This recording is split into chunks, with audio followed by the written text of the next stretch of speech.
Hello friends, welcome to toppers world.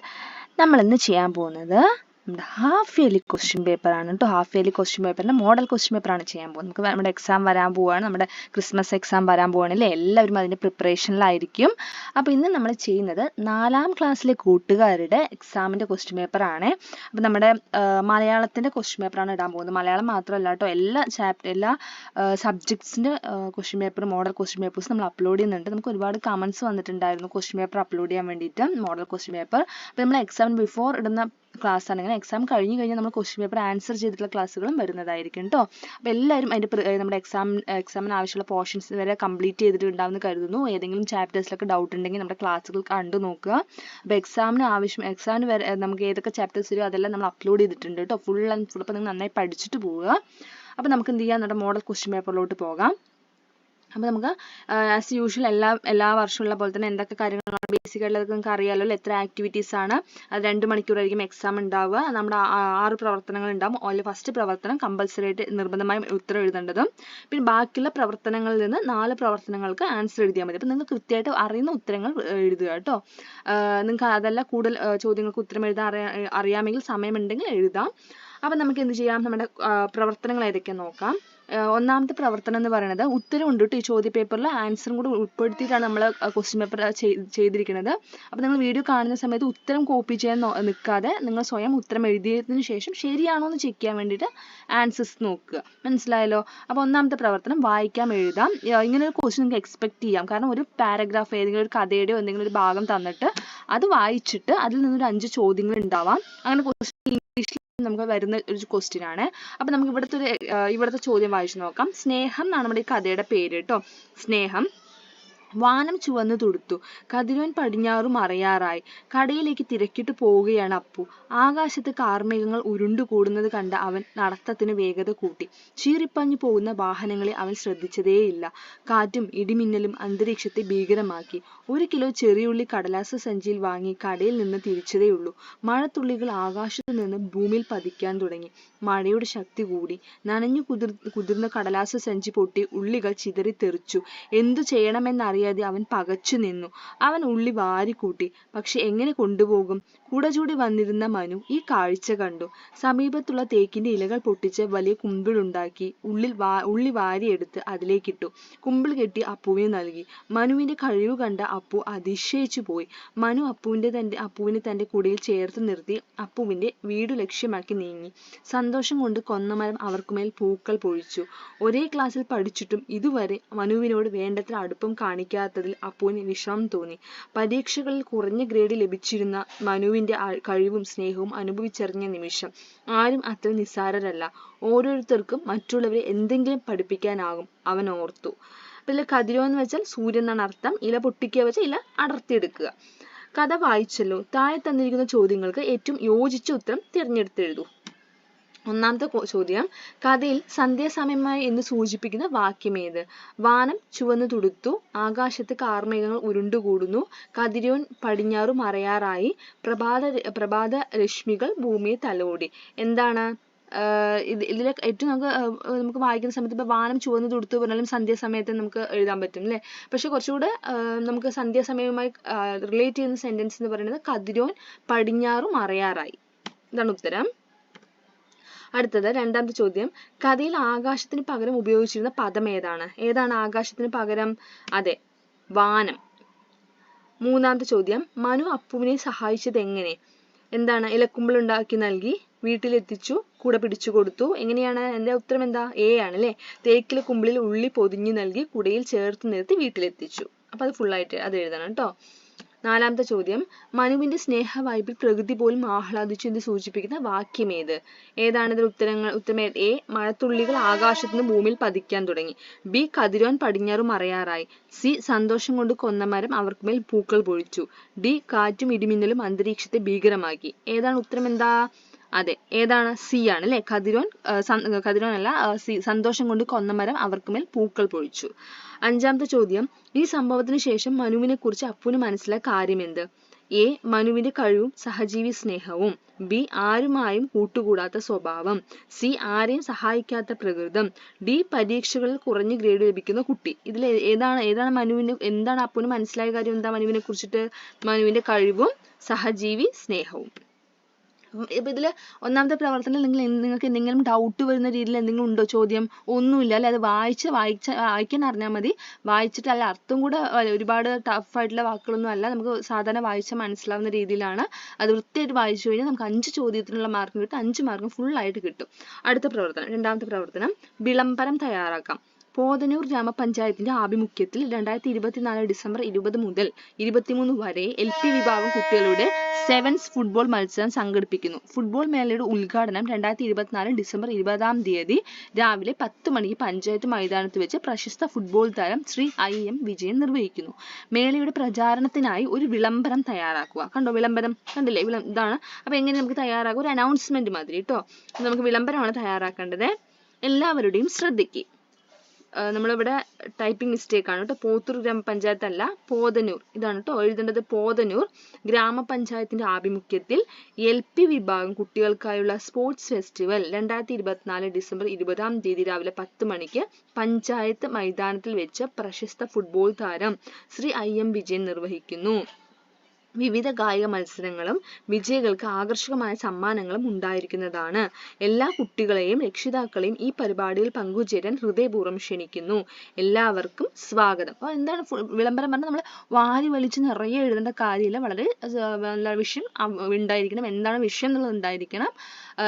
ചുരുക്കി എഴുതിയാൽ മതി. വിളംബരം എന്ന് പറഞ്ഞാൽ ഒരുപാട് വാരി വലിച്ച് നിറയെ എഴുതേണ്ട ആവശ്യമില്ല. അല്ലെ? ആ കണ്ടന്റ് മാത്രം എഴുതിയാൽ മതി. അടുത്തത് മൂന്നാമത്തെ പ്രവർത്തനം, പത്രവാർത്ത തയ്യാറാക്കുകയാണ്. അപ്പൊ എല്ലാവർക്കും അറിയാലോ പത്രവാർത്തയൊക്കെ തയ്യാറാക്കൽ. എന്താ ഫസ്റ്റ് നമ്മൾ ശ്രദ്ധിക്കേണ്ടത്? അതെ, തലക്കെട്ട് എഴുതണം പത്രവാർത്തയ്ക്ക്. അതുപോലെ എവിടെയാണ് നടക്കുന്ന സ്ഥലം എഴുതാൻ മറക്കരുത്. പക്ഷെ കത്ത് രൂപത്തിലായിരിക്കില്ല. നമുക്ക് നോക്കാം. ചോദ്യം എന്താന്ന് നോക്കാം കേട്ടോ. കേരളം കണ്ട ഏറ്റവും വലിയ ദുരന്തങ്ങളിൽ ഒന്നാണ് വയനാട്ടിൽ ഈ വർഷമുണ്ടായ ഉരുൾപൊട്ടൽ. അതായത് ഈ വർഷം എന്ന് വെച്ചാൽ കഴിഞ്ഞ വർഷം അല്ലേ? കഴിഞ്ഞ വർഷത്തെ ഇതാണ്. 100 കണക്കിന് ആളുകൾക്ക് ജീവൻ നഷ്ടപ്പെട്ടു. എല്ലാം നഷ്ടപ്പെട്ട അനാഥരായ നിരവധി പേർ. അവരുടെ കണ്ണീരൊപ്പം GLPS വാനംപുറവും തയ്യാറായി. കുട്ടികളും അധ്യാപകരും നാട്ടുകാരും ചേർന്ന് 1 ലക്ഷം രൂപ സമാഹരിച്ചു. ശേഖരിച്ച തുക മുഖ്യമന്ത്രിയുടെ ദുരിതാശ്വാസ നിധിയിലേക്ക് സ്കൂൾ ലീഡർ കുമാരി സ്മിതയും PTA പ്രസിഡന്റ് ശ്രീമതി കമലവും ഹെഡ് മാസ്റ്റർ ശ്രീ റഹീമും ചേർന്ന് ആനപ്പറ ഗ്രാമപഞ്ചായത്ത് പ്രസിഡന്റ് ശ്രീ കരുണന് കൈമാറി. ഈ സംഭവം ഒരു വാർത്തയായിട്ട് എഴുതുക. അടുത്ത ദിവസം പത്രത്തിൽ വരുന്ന ഒരു ന്യൂസ് പേപ്പർ റിപ്പോർട്ടാണ് എഴുതേണ്ടത്. ഒരു വാർത്തയാണ് എഴുതേണ്ടത്. എങ്ങനെ എഴുതാം? ഹെഡിങ് അല്ലേ? മസ്റ്റായിട്ട് ഹെഡിങ് എഴുതണം. അതിന് മാർക്ക് ഉണ്ട് കേട്ടോ. സോ നിങ്ങൾ ന്യൂസ് പേപ്പർ റിപ്പോർട്ട് എഴുതിയിട്ട് തലക്കെട്ട് എഴുതാൻ വിട്ടുപോകരുത്. തലക്കെട്ട് ഇമ്പോർട്ടന്റ് ആണ്. വയനാടിനൊപ്പം GLPS വാനംപുറവും. സ്ഥലം വാനംപുറമാണ്. അപ്പൊ അത് എഴുതി. എന്നിട്ട് സംഭവം എഴുതുക. കേരളം കണ്ട ഏറ്റവും വലിയ ദുരന്തങ്ങളിൽ ഒന്നായ വയനാട്ടിലെ ഉരുൾപൊട്ടലിൽ ദുരിതബാധിതർക്ക് ഒരു കൈസഹായം ആയിരിക്കുകയാണ് GLPS വാനംപുറവും. വയനാടിന്റെ കണ്ണീരൊപ്പാൻ കേരളം ഒറ്റക്കെട്ടായി തയ്യാറായപ്പോൾ അതിനൊപ്പം തങ്ങളാൽ ആവുന്ന സഹായവും ചെയ്യാൻ ഒരു കൂട്ടം വിദ്യാർത്ഥികളും അധ്യാപകരും മുന്നിട്ടിറങ്ങി. വാനംപുറത്തെ കുട്ടികളും അധ്യാപകരും നാട്ടുകാരും ചേർന്ന് 1 ലക്ഷം രൂപ സമാഹരിച്ചു. ശേഖരിച്ച തുക മുഖ്യമന്ത്രിയുടെ ദുരിതാശ്വാസ നിധിയിലേക്ക് സ്കൂൾ ലീഡർ കുമാരി സ്മിതയും PTA പ്രസിഡന്റ് ശ്രീമതി കമലവും ഹെഡ് മാസ്റ്റർ ശ്രീ റഹീമും ചേർന്ന് ആനപ്പറ ഗ്രാമപഞ്ചായത്ത് പ്രസിഡന്റ് ശ്രീ കരുണന് കൈമാറി. അടുത്തത് നാലാമത്തെ പ്രവർത്തനമാണ്. പാചകക്കുറിപ്പ് തയ്യാറാക്കുന്നതാണ് കേട്ടോ. ഊണിന്റെ മേളം താളം തകരയും എന്നീ പാഠഭാഗങ്ങളുടെ ഭാഗമായി വൈവിധ്യമാർന്ന ഭക്ഷ്യവിഭവങ്ങളെ കുറിച്ച് കൂടുതൽ അറിഞ്ഞല്ലോ. സ്കൂളിൽ ഒരു സദ്യ ഒരുക്കാൻ തീരുമാനിച്ചു. നിങ്ങൾക്ക് ഇഷ്ടപ്പെട്ട വിഭവങ്ങൾ സ്വന്തമായി തയ്യാറാക്കുന്ന ഒരു വിഭവത്തിന്റെ പാചകക്കുറിപ്പ് എഴുതും. അപ്പൊ നിങ്ങൾക്ക് അറിയുന്ന ഏതെങ്കിലും എങ്ങനെയാണ് ഏതെങ്കിലും ഒരു സദ്യക്ക് ഏതെങ്കിലും ഇനം നമ്മൾ കഴിക്കുന്ന ഏതെങ്കിലും വിഭവം ഉണ്ടാക്കുന്നത് എങ്ങനെയാണെന്നുള്ള പാചകക്കുറിപ്പാണ് എഴുതുന്നത് കേട്ടോ. അപ്പൊ നിങ്ങൾക്ക് അറിയുന്നത് എഴുതിയാൽ മതി. നമുക്കിവിടെ ഒരു ഉദാഹരണം അവിയലാണ് കൊടുത്തിരിക്കുന്നത്. അതായത് ആവശ്യമായ ചേരുവകൾ എഴുതുക. എന്നിട്ട് അതിന് ആവശ്യമുള്ള ഇൻഗ്രീഡിയൻസ് തയ്യാറാക്കുന്ന വിധം എങ്ങനെയാണെന്നും കൂടെ എഴുതി ചേർക്കുക കേട്ടോ. അപ്പൊ നിങ്ങൾക്ക് അറിയുന്ന എളുപ്പം അറിയുന്ന ഏതെങ്കിലും ഒന്ന് എഴുതിയാൽ മതി ഇങ്ങനെയുള്ള ചോദ്യങ്ങളൊക്കെ വന്നു കഴിഞ്ഞാൽ. അടുത്തത് അഞ്ചാമത്തെ പ്രവർത്തനം, വർണ്ണന തയ്യാറാക്കാം. പാടും പുഴകളും തോടും ഓടിക്കൂടും മലരണിക്കാടും നീലെ കളകളം പാടും കാട്ടുചോലയും മാമണിമേടും വെള്ളി അരഞ്ഞാണു പോലെ ചുറ്റും തുള്ളിക്കളിക്കും കടലും. കേരളത്തിന്റെ സൗന്ദര്യം വ്യക്തമാക്കുന്ന ഗോപാലകൃഷ്ണൻ കോലഴിയുടെ എന്റെ കേരളം എന്ന കവിതയിലെ ഏതാനും വരികളാണ് മുകളിൽ കൊടുത്തിരിക്കുന്നത്. ഇതുപോലുള്ള എത്രയെത്ര സുന്ദരമായ കാഴ്ചകളാണ് നമ്മുടെ നാട്ടിലുള്ളത്.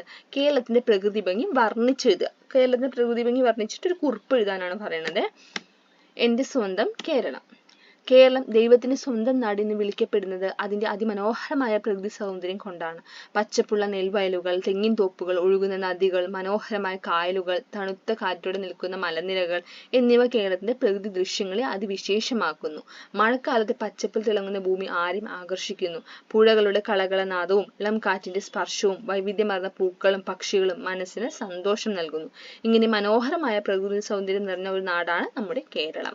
അപ്പൊ നിങ്ങൾക്ക് അറിയുന്ന പോലെ കേരളത്തിന് പറഞ്ഞിട്ട് വർണ്ണന കുറിപ്പ് തയ്യാറാക്കുക കേട്ടോ. അടുത്ത 6ാമത്തെ പ്രവർത്തനം ആസ്വാദന കുറിപ്പാണ് തയ്യാറാക്കേണ്ടത്. ഒരു കഥ നമുക്ക് ഇവിടെ തന്നിട്ടുണ്ട്. ആ കഥ വായിച്ചിട്ട് ഈ കഥയ്ക്കാണ് ആസ്വാദന കുറിപ്പ് തയ്യാറാക്കേണ്ടത്. അപ്പൊ കഥയുടെ പേര് കാക്കകളുടെ കണക്കെടുപ്പ്. ഒരു ദിവസം അക്ബറും ബീർബലും കൊട്ടാര ഉദ്യാനത്തിൽ നടക്കുകയായിരുന്നു. മനോഹരമായ പൂക്കളുടെ സൗന്ദര്യവും സുഗന്ധവും ആസ്വദിച്ചുകൊണ്ട് നടക്കുമ്പോൾ ഒരു മരത്തിൽ ഒരു കൂട്ടം കാക്കകൾ ഇരിക്കുന്നത് കണ്ടു. അവ കലപില ശബ്ദം കൂട്ടുകയാണ്. ബീർബൽ, രാജ്യത്തെ എത്ര കാക്കകളുണ്ട്? രാജാവ് ചോദിക്കുകയാണ് കേട്ടോ. ബീർബലിനോട്, അക്ബർ രാജാവാണ്. അപ്പൊ ബീർബലിനോട് ചോദിച്ചു, ബീർബൽ രാജ്യത്ത് എത്ര കാക്കകൾ ഉണ്ടെന്ന് ചോദിക്കുകയാണ്. അപ്പൊ ബീർബൽ എന്ത് ഉത്തരം പറഞ്ഞു? പ്രഭു, നമ്മുടെ നാട്ടിൽ 95,413 കാക്കകളുണ്ട്. ഇത് കേട്ട് അക്ബർ ഏറെ അത്ഭുതപ്പെട്ടു. അത് താങ്കൾക്ക് എങ്ങനെ അറിയാം? അക്ബർ ചോദിച്ചു. എനിക്ക് നല്ല ഉറപ്പുണ്ട് പ്രഭു. വേണമെങ്കിൽ നമുക്ക് കാക്കകളുടെ കണക്കെടുക്കാം, ആത്മവിശ്വാസത്തോടെ ബീർബൽ പറഞ്ഞു. കാക്കകൾ കുറവായാലോ? അപ്പൊ അങ്ങനെ കണക്കെടുത്തിട്ട് കാക്കകൾ കുറവായി എന്ത് ചെയ്യുന്നു? രാജാവ് ചോദിക്കുകയാണ്. അപ്പൊ അക്ബർ സംശയം പ്രകടിപ്പിച്ചു. പ്രഭു, അതിനർത്ഥം അവർ അയൽ രാജ്യങ്ങളിലേക്ക് ബന്ധുക്കളെ കാണാൻ പോയി എന്നാണ്. എന്നാൽ താങ്കൾ പറഞ്ഞതിനേക്കാൾ കൂടുതൽ കാക്കകൾ ഉണ്ടെങ്കിൽ ഇവിടെയുള്ള ബന്ധുക്കളെ കാണാൻ വിരുന്നിന് എത്തിയതാകും. ബീർബലിന്റെ മറുപടി കേട്ട് അക്ബർ പുഞ്ചിരി തൂകി.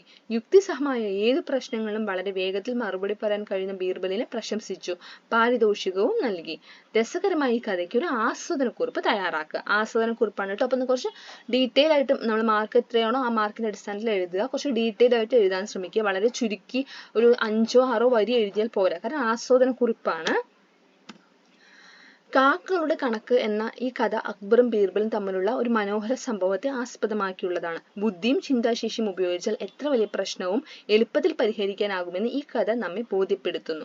കാക്കകളെ എണ്ണാൻ കഴിയാതെ വിഷമിക്കുന്ന അക്ബറിന്റെ മുന്നിലേക്ക് ബീർബൽ എത്തുമ്പോഴാണ് കഥ കൂടുതൽ രസകരമാകുന്നത്. ബീർബലിന്റെ ബുദ്ധിപരമായ മറുപടിയും ചാതുര്യവും കഥയെ ഏറെ ആകർഷകമാക്കുന്നു. കാക്കകളെ ഒരിക്കലും കൃത്യമായി എണ്ണാൻ കഴിയില്ല എന്ന യാഥാർത്ഥ്യം ബീർബൽ വളരെ ലളിതമായി അക്ബറിനോട് വിശദീകരിക്കുന്നു. ഒരു പക്ഷെ ചില കാക്കകൾ പുറത്തു പോയിരിക്കാം, ചിലത് പുതുതായി എത്തിയിരിക്കാം എന്ന ബീർബലിന്റെ മറുപടി അദ്ദേഹത്തിന്റെ തന്ത്രപരമായ ചിന്താശേഷിയെ വ്യക്തമാക്കുന്നു. ഇതിലൂടെ പ്രശ്നങ്ങളെ നേരിടാൻ ബുദ്ധിയും സാന്നിധ്യ ബുദ്ധിയും എത്ര ആവശ്യമാണ് എന്ന വലിയ സന്ദേശമാണ് കഥ നൽകുന്നത്. ഈ കഥയുടെ ഭാഷ വളരെ ലളിതവും കുട്ടികൾക്ക് എളുപ്പം മനസ്സിലാക്കാവുന്നതുമാണ്. ഓരോ സംഭവവും വ്യക്തമായി വിവരിച്ചിട്ടുള്ളതിനാൽ കഥ വായിക്കുമ്പോൾ സംഭവങ്ങൾ കൺമുന്നിൽ നടക്കുന്നത് പോലെ തോന്നുന്നു. അക്ബറിന്റെ കൗതുകവും ബീർബലിന്റെ ബുദ്ധിയും കഥയെ കൂടുതൽ ആസ്വാദ്യകരമാക്കുന്നു. ഈ കഥയിൽ നിന്ന് നമ്മൾ പഠിക്കേണ്ട ഏറ്റവും വലിയ പാഠം പ്രശ്നങ്ങളെ ഭയക്കാതെ ബുദ്ധിപൂർവ്വം നേരിടുകയാണെങ്കിൽ ഏത് ബുദ്ധിമുട്ടും പരിഹരിക്കാനാകുമെന്നാണ്. ഇവിടെ ഊച്ചിനില്ല കേട്ടോ. അതൊക്കെ നമ്മൾ കമ്പ്യൂട്ടറിൽ ടൈപ്പ് ചെയ്യുന്ന സമയത്ത് വരുന്ന മിസ്റ്റേക്കാണ്. ഊച്ചിനില്ല. അതുകൊണ്ട് തന്നെ ഈ കഥ കുട്ടികൾക്കും മുതിർന്നവർക്കും ഒരുപോലെ ഉപകാരപ്രദമാണ്. നമുക്ക് ചിന്തിക്കാൻ പ്രേരിപ്പിക്കുന്നതും ബുദ്ധിശക്തിയുടെ മൂല്യം മനസ്സിലാക്കിക്കുന്നതുമായ മികച്ചൊരു കഥയാണിത്. അപ്പൊ കണ്ടോ, ആസ്വാദനക്കുറിപ്പ് അത്യാവശ്യം വലുതായിരിക്കും. അപ്പൊ കുറച്ച് ഡീറ്റെയിൽ ആയിട്ട് തന്നെ എഴുതാൻ ശ്രമിക്കുക, സമയം നോക്കിയിട്ട് കേട്ടോ, സമയത്തിനനുസരിച്ചിട്ട്. അപ്പൊ നമ്മൾ 6 പ്രവർത്തനങ്ങളും ചെയ്തിട്ടുണ്ട്.